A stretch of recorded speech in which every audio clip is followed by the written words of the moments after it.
Hey guys, back with a new update. We're still looking at map generation, and like I promised, I am now showing you something in 3D, in actual 3D. This is technically a playable area right here. And I've actually been struggling with this quite a bit. I went through multiple iterations. Went through like a lot of fixes, a lot of everything improvements, and this is what I got so far. So I can regenerate this a bunch of times, and it's all like it has a ton of parameters, and I can make it like in all sorts of ways. But the main point here is that we have like a starting chamber, and then it branches out all throughout the main course.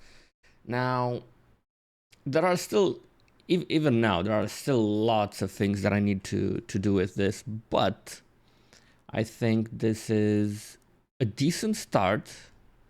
So I'm gonna leave it that is for now, and I'm gonna have to get back to it at one point. Well, at multiple points perhaps.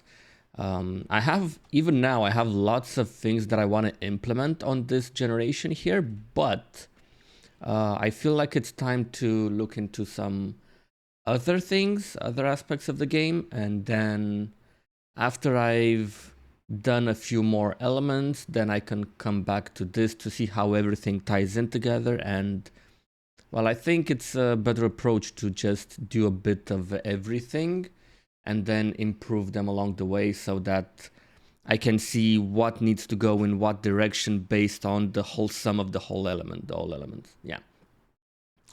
So yeah, that's kind of my plan. I'm okay with this. I'm not ecstatic. I'm not like, I still feel like there's a lot of improvement to be made, but um I think it's fine, at least for now.